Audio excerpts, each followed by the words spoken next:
Continuing our Houston Rockets 2022 exit interview series today, we have Josh Christopher and Kevin Porter Jr. Takeaways from their final media availability for the 2022 season, as well as the big question for each of those guys moving into this offseason, coming up right here at Locked On Rockets. This is Mission Control, Houston. Ignition sequence start. With the second pick in the 2021 NBA Draft, the Houston Rockets select Jalen Green. T-minus 15 seconds. Guidance is internal. I'm going to keep working. I'm going to keep getting better every day. I'm going to keep perfecting my craft. And every time I step on that floor, I'm coming.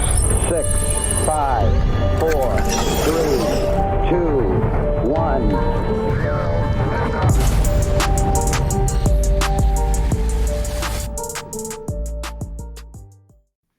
What's up, and welcome to another edition of Locked On Rockets, your daily podcast home for everything Houston Rockets basketball. As always, I'm your host, Jackson Gatlin, native Houstonian, also host of Locked On NBA Mondays, co-host of State of the Rockets, as well as founder of ClutchCityControlRoom.com. Be sure to follow along on Twitter at JT Gatlin, and the show, of course, at Locked On Rockets. In today's episode, we continue our 2022 exit interview series. We'll be focusing on Josh Christopher and Kevin Porter Jr., what they had to say during their exit interviews, as well as the big question for each of those two guys as we move into this offseason. So let's go ahead and dive in with Josh Christopher. LP told us he was going to sing. We didn't know you were going to sing. Not going to do it? Okay. Josh, for a player like you that kind of exceeded expectations this year, what is the sum of all for you in terms of improving the game, advancing the career? Just rounding everything up for real. Our defense for sure, locking back in on that, on ball, off ball. Just being a well-rounded player. Just playing winning basketball, that's the most important thing, helping my team win games. How did your rookie year compare to what you thought it was going to be? I mean, I wasn't even in the rotation to start the year, so I was watching, cheering my teammates on, and then around my birthday time, things started to kind of transfer up, and I got to play, got opportunity, got to see what I was really good at, got to see what I had to work on, and I just got to get a really good feel for the NBA game. What are your plans for the offseason? Just work and get better at everything I can. Obviously, right now, take a little rest, enjoy time with family, and back to the drawing board. How do you think your experience with RGV helped kind of, prepare you and help you break into the rotation as the season went on? Yeah, I got to see everything I was working on kind of flourish on the court. So I was doing things that I guess I've done before, but you kind of just see the work, and then I got to see my confidence and how comfortable I was playing on the ball, and just to see shots go in and play games and win ball games was fun. Any plans for the summer league? Just to make all how many picks do we have? 1, 2. However many picks we got, make those rookies feel as comfortable as possible. I have 1 year under my belt, so I know my first year, as far as defense is concerned, you kind of don't know the low man, the X man, all the help shots, so to be able to guide those guys as much as possible. You've been around Jalen a long time, obviously. Was there a moment during the season where you just sensed that things had clicked for him? You could say his Boston game when he had 32, he was dunking all over the place, screaming. He just seemed real ferocious that game.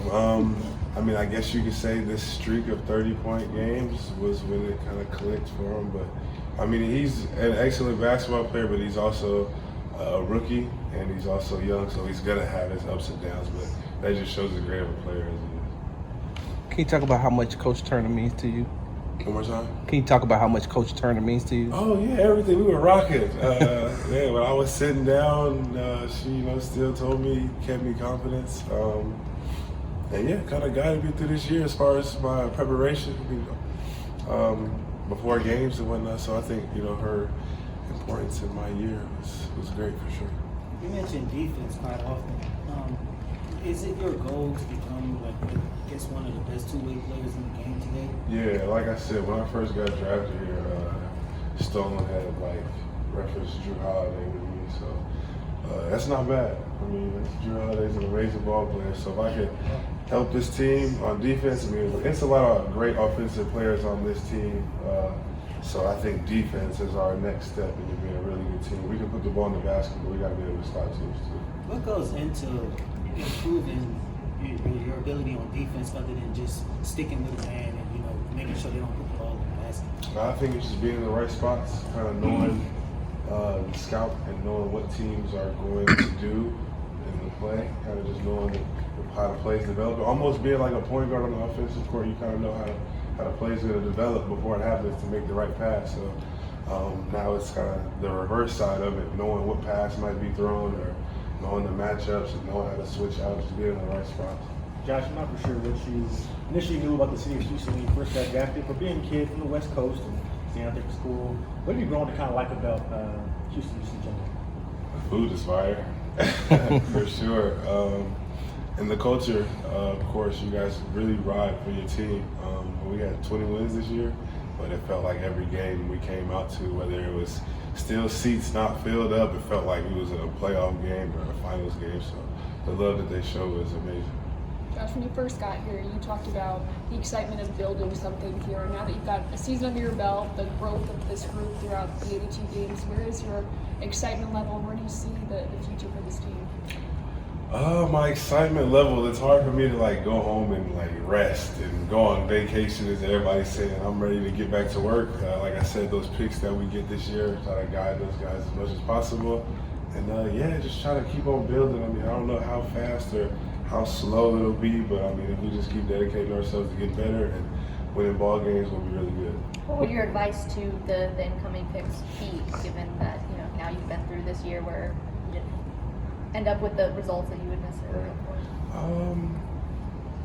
First, it's gonna go fast. Take care of your body. Know that it's not going to be easy. It's the NBA. This is the best of the best. You will have your ups and your downs. You're not gonna make every shot that goes in. But really just to have fun and grind and get better. Was there any teammate that you think that you grow closer to as the season went on? I mean, I'll say I got close with everybody, but I mean, as far as my Turkish brother LP, trying to just learn words from him as soon as he got here, understanding his play style, and cutting off him, getting easy layups. He wants to be like a young Jokic, so trying to help him as much as possible doing that by cutting to the basket so he can make his nice little passes. So I think we kind of play off each other pretty well. What can you teach us that you learned from LP? Conky. And some other words I can't say. Coming up, we get into Kevin Porter Jr.'s 2022 exit interview. But first, a quick message from my friends over at BetOnline, because BetOnline.net is your number one source for all of your sports betting needs and info. Find all the latest sports developments, league reviews, and news, including this year's basketball playoffs and the start of Major League Baseball season. And hey, look, I've given you some playoff props as of late with BetOnline, but here's one that Rockets fans should be pretty interested in. Who will be the first overall pick in this year's 2022 NBA draft? Right now, Jabari Smith Jr. is plus 110 to be the number one overall pick. Following him is Chet Holmgren at plus 170 and Paolo Banchero coming in third at plus 225. BetOnline is your continued source for all of your sports wagering information, from live betting to playoffs, esports, the draft, and more. Head to the website today or use your mobile device to learn more about the trends in action available to you. BetOnline, it's where the game starts.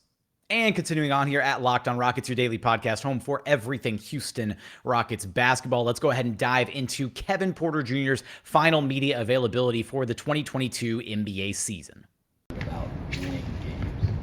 That is hard. Just to win one game, it feels like you put everything you've ever worked for into it. And that's how it's going to be with every win. And it's hard to win in this league. And we're fortunate to get 20 of those to have to piggyback off of. And other than that, it was a great development and improvement year for us. So. Is there a section of the season where you feel like you grew the most personally? Personally, I feel I think it was either February or the last April and March, that I've took my biggest strides. Started off the season not usually how I am, the type of player I am, but my teammates, the organization that we have, wasn't going to let me stay there. So they motivated me, and kept me steady to strive and get better. So I was able to do that in those lapses. What would you like to work on more, concentrate on this offseason? Probably my finishing.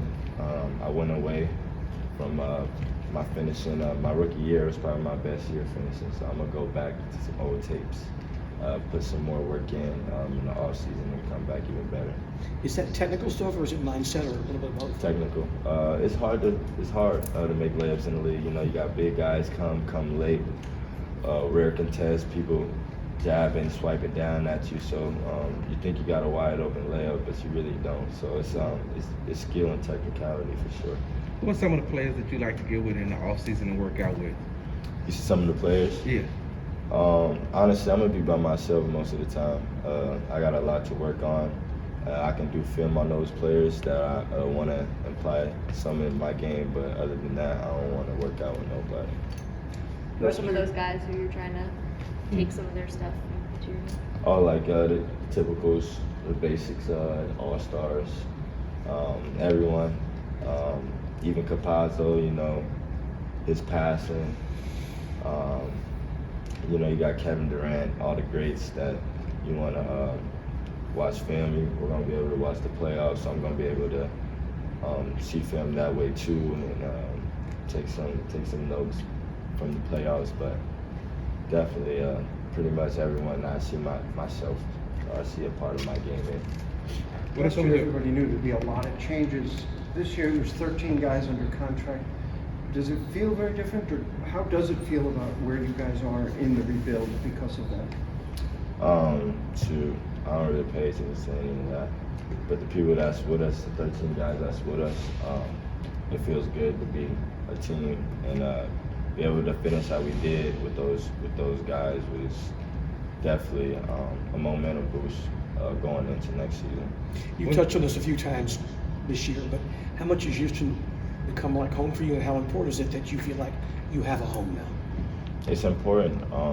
You know, every house isn't a home, every city isn't a home, and Houston's mine. And it took me a while to find that comfort like I was in back home in Seattle, where I'm from. Once I moved away, that comfort kind of faded, and I call Houston my home now. So I'm definitely blessed and grateful to have a city, an organization to bring me in as a newborn. I know the season just ended last night, but have you thought about some of your early expectations for next season? As far as the team is concerned? As far as the team, just getting better.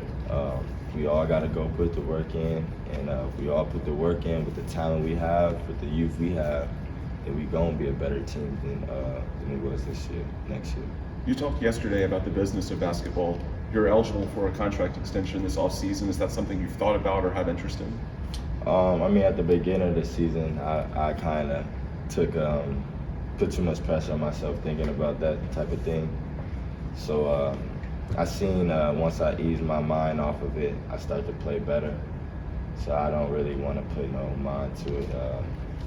I love Houston, and they love me, so I'm sure that I'll be here for a minute. Kevin, you played a career high 61, 62 games this year. Do you feel like this is your first year that you really started to find your niche in this league? Yeah, last year I played 26. My rookie, I played 49 or 50. So definitely being able to play 60 and over is an accomplishment, I want to say, because it's a lot of usage.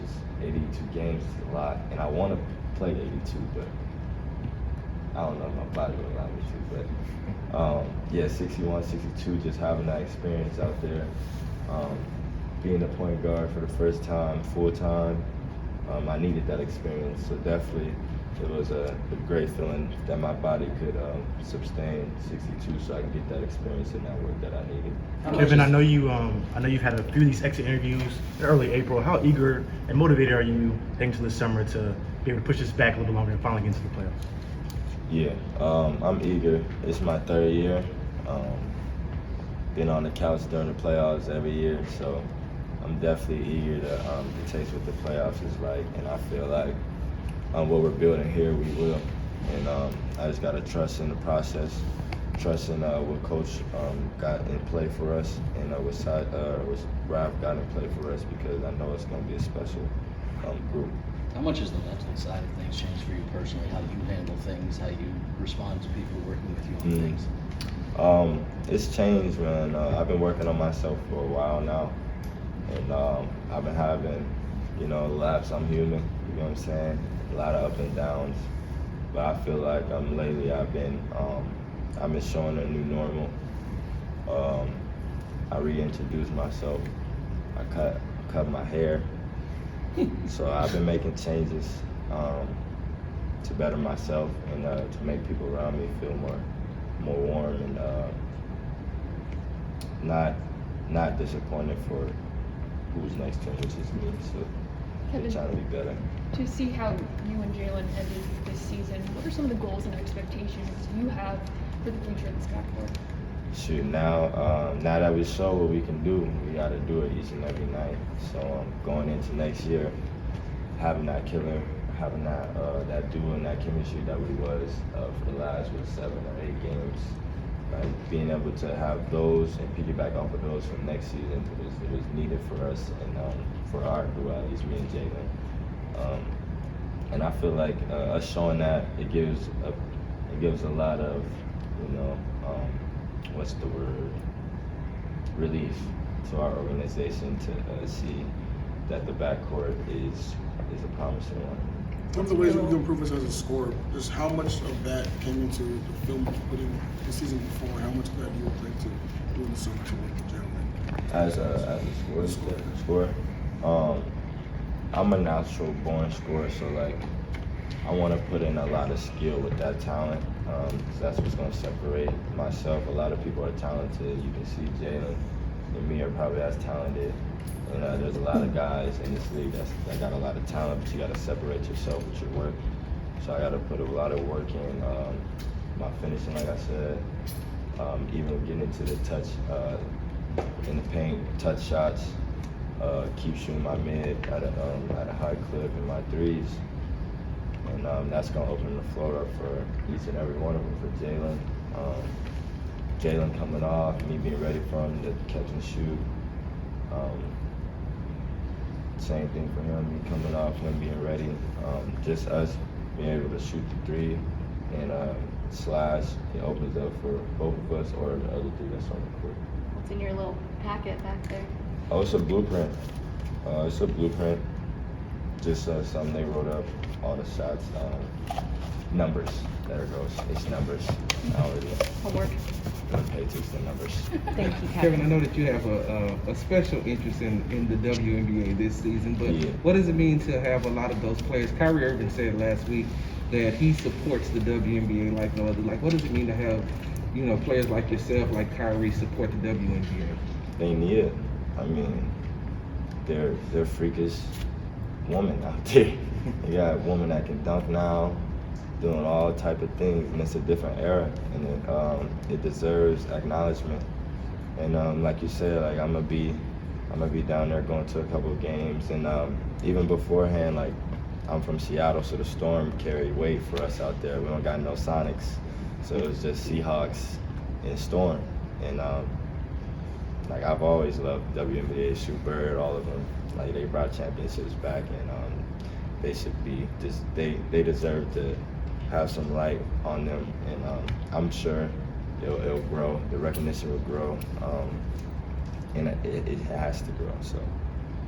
Thank you, Women Kevin. rule the world at the end of the day. And coming up, takeaways from Josh Christopher and Kevin Porter Jr.'s media availabilities, as well as a big question for each of those guys as we go into this off season. But first, a quick message from our friends over at Built Bar. Because look, when it comes to protein bars, you've got to check out Built Bar. They are the #1 protein bar on the market. So many incredible flavors to choose from: strawberry, mint brownie, peanut butter, salted caramel, cookies and cream, raspberry, coconut brownie chunk is my personal favorite. You can't go wrong with a single flavor on their menu. Every single bar is coated in 100% delicious chocolate. They're not gritty or chalky like other protein bars out there. The consistency's never like off or weird or whatever. Plus, every single bar is low cal, low sugar, high protein, high fiber. Amazing if you're on a keto diet. Amazing if you're trying to cut back, lose a little bit of weight. You can check them out. Just go to built.com and use promo code LOCK15 to get 15% off your very next order of the best tasting protein bars on the market. Again, that's promo code LOCK15 for 15% off at built.com.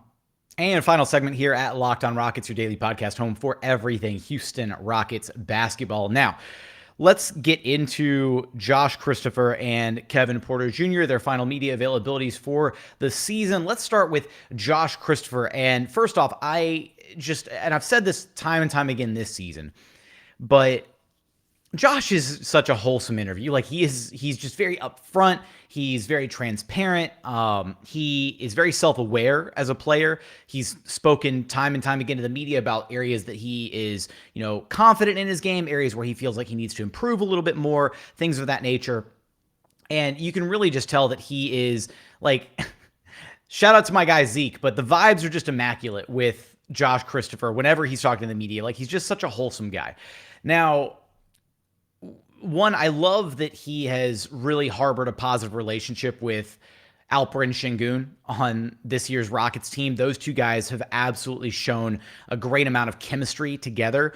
And I do think that Josh's goal, based on some of what he said and just kind of what we saw throughout the season from Josh, is he's going to be a two-way force at the NBA level. That's exactly what the Rockets drafted him to be. That's what Rafael Stone has preached to him consistently. And he understands that that is the role for him on this team, right? Being, that two-way force coming in, being able to impact the game defensively. He mentioned that in some of those 3-guard sets to close out the end of the year where he was playing alongside Jalen and KPJ, on the floor, the three of them all together, that those lineups allowed him to focus a little bit less so on the offensive side of the ball, not necessarily having to be the creator in, initiating the offense, that kind of thing, but to just kind of, be a spot-up shooter, right? Do his thing offensively, but focus a bit more on the defensive side, right? Really make his mark on that side of the basketball. And I do think that that's what's going to be Josh's kind of calling card, is to be that two-way force. He's got enough in his offensive bag, and I believe he still has room to improve on that side of the basketball as well, to really become a true two-way force at the NBA level. But for him to understand that and know that he has to continue to put the work in on that side of the basketball, he's got all the tools to be a really impressive point of attack defender. Steven Silas highlighted his ball pressure late in the season, all these different areas, right? And I think for him to just acknowledge that, to know that that's what he wants to continue to work on, grow, and get better at, I mean, sky's the limit for him, truly. But my big question, the big question that I have teed up for Josh Christopher as we go into this offseason is, will Josh Christopher continue to be kind of the third guard / sixth man next season? Because obviously this season we saw that, kind of come into the fold for the Rockets tail end of the season. And I wonder if that trend is going to continue, because earlier in the season, right, when the Rockets were bringing Eric Gordon off the bench, like EG was the sixth man, and he was like the first guard off the Rockets bench. Then they started integrating Dennis Schroeder late in the year and trying to figure out what he had with this team. And so then Dennis Schroeder kind of became the first guard off the bench. We saw Josh Christopher's minutes kind of wane, and we saw him, where he was, maybe getting 18, 20-something minutes a night. Then he started dropping down to 10, 12 minutes a night. And it was rather unfortunate to see that Dennis Schroeder was kind of eating into those minutes, those reps for Josh Christopher. So that's kind of my big question moving forward for Josh is, what does his role look like next season? Is he the first guard off the bench? Is he basically the Rockets' de facto sixth man moving forward? And I think the biggest question mark in that regard is what happens with Eric Gordon, right? Because if Eric Gordon is still a member of this team next season, what does his role look like, right? Is EG still the starter alongside Kevin Porter Jr. and Jalen Green, which the way that Steven Silas spoke about Eric Gordon in his media availability, which we will get to in a later episode, kind of highlights the fact that EG is very important to this young Rockets team. But if EG is still starting, then, what do they do if, depending on what draft pick they bring in, right? Like, there's a lot of different variables at play here. But I think that Josh has shown enough this season, especially in that tail stretch, where he had some really impressive play alongside both Jalen and Kevin Porter Jr., that having a 3-guard essentially rotation of KPJ, Jalen Green, and Josh Christopher for the foreseeable future is a really tantalizing 3-guard lineup. And then when you also factor in the idea that, maybe there's some Daishen Nix minutes to be had here and there, some spot minutes possibly for Daishen Nix, a more traditional point guard, somebody who can set up the offense a little bit, then having somebody like that Josh can kind of play off of could be really interesting. So that's kind of my big question moving forward for Josh is is his role going to be the 6th-man role next season, or is he going to be kind of, backlogged in the guard rotation depending on what happens elsewhere along the Rockets roster with Eric Gordon, with their draft pick, all these different things. Will Josh Christopher be the Rockets' de facto 6th man next season, or is he going to have to work his way back into that role and kind of earn that title, earn that spot in the rotation the way that he kind of fell into that spot in the rotation as the veterans were shut down to wrap up the end of this season? Now, shifting gears to Kevin Porter Jr. First off, KPJ continues to just radiate the energy about being happy here in Houston, right? And obviously the question about has Houston started to feel a bit more like home? All of that. You can tell that he really is so grateful, so appreciative to have the support of these fans, of this organization, all of that backing him, and that he's in a much better headspace than he's ever been in his career. And he also, highlighted the fact that he's trying to, create a new normal for himself, right? That he's trying to be the best version of himself, that he's trying to kind of, in a way, sort of reinvent himself, right? He talked about cutting all the hair off, right? Just being a new, more, down-to-earth version of Kevin Porter Jr., a different version of KPJ than what we've seen, prior. And he's still got all the talent in the world, right? And we saw the flashes of that. We saw the glimpse of what Kevin Porter Jr. and Jalen Green would look like as the primary options, the 1-2 punch for this Rockets team moving forward. And that should be very exciting for Rockets fans moving forward, kind of getting that glimpse into what those two can look like and hopefully carrying some of that momentum from the end of this season into next year. And with KPJ, my big question for him, and this was addressed a little bit, shout out to the podfather himself, Ben Dubose, for asking the question to KPJ during the exit interview. But will the Rockets revisit Kevin Porter Jr.'s contract extension possibility this summer, right? And I've kind of chalked it up throughout the season a couple times. I've mentioned the fact that I think that the Rockets could probably safely not worry about a contract extension with KPJ this summer. And even KPJ, when answering the question from the podfather, basically said, look, I was kind of focused on it earlier in the season, but then I tried to push those thoughts away, just tried to focus on me, focus on my game. And things got, I started to play a little bit better when I did that. So for KPJ this offseason, that's a big question mark, right? And I think that'll give us a lot of information about where the Rockets kind of stand with KPJ, right? Because if they don't revisit those conversations, then it's not a given, right, that KPJ is a long-term fixture for this Houston Rockets team, for this young core, right? If they haven't seen enough out of him to feel comfortable in revisiting those extension talks, or not even revisiting, I should say, but exploring the extension talks, because it's not like they've, maybe they've talked about it behind the scenes before, but point being, maybe they feel comfortable enough in what they've seen out of Kevin Porter Jr. to have those discussions, but I wouldn't imagine that they would be starting at the top dollar amount, right? Where they're thinking, okay, we Kevin, we'd like to give you 20, 25 million a year, whatever his maximum extension number would be to stay in a Houston Rockets jersey. However, they may be able to visit those extension talks and say, hey, look, Kevin, you had a solid year. We're really excited about the possibility of you and Jalen in this backcourt for many years to come. How about, extension 4 years, 3 years, 45 million, or 4 years, 48 million or something, right? Some trying to essentially get him on a bargain deal, because at this point, KPJ, kind of has to decide, is he going to bet on himself and just take next season and really see what he can accomplish?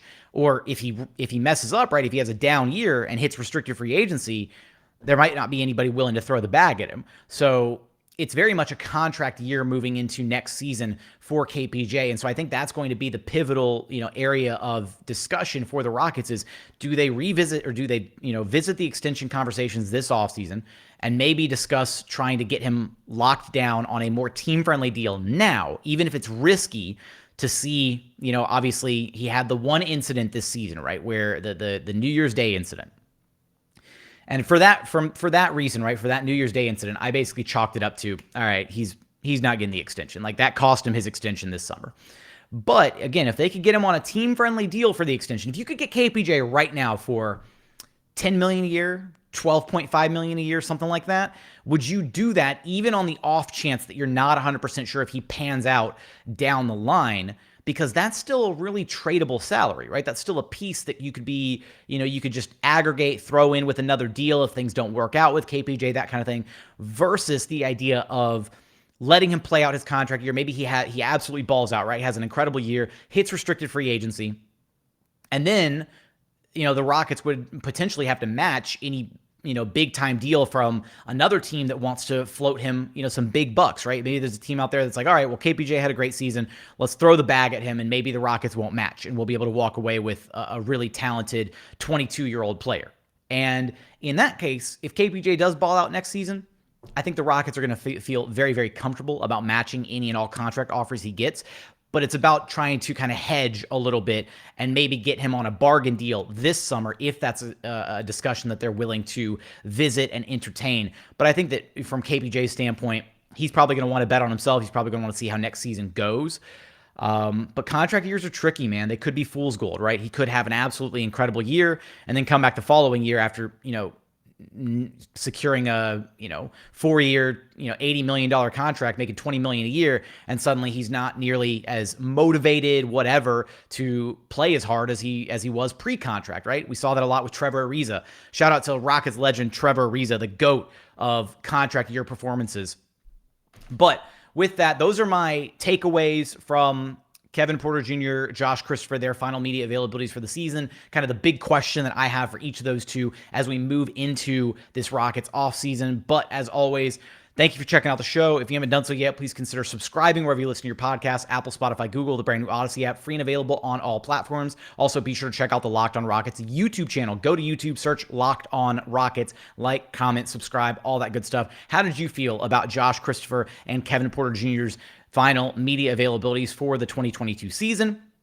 Do you think Josh Christopher is going to be the sixth man for the Rockets next season, or do you think that role is still going to belong to possibly Eric Gordon or maybe somebody else entirely on the Rockets roster? Maybe it's Dennis Schroeder if he comes back, if he's still in a Rockets jersey next season. How do you feel about KPJ and his contract situation? Do you want to see the Rockets extend the talks with KPJ and try to lock him down this summer, or would you rather wait until next summer to figure out what the Rockets have with Kevin Porter Jr.? But with that, as always, thank you so much for watching. Thank you so much for listening, and we look forward to having you back right here at Locked On Rockets, your daily podcast home for everything Houston Rockets basketball.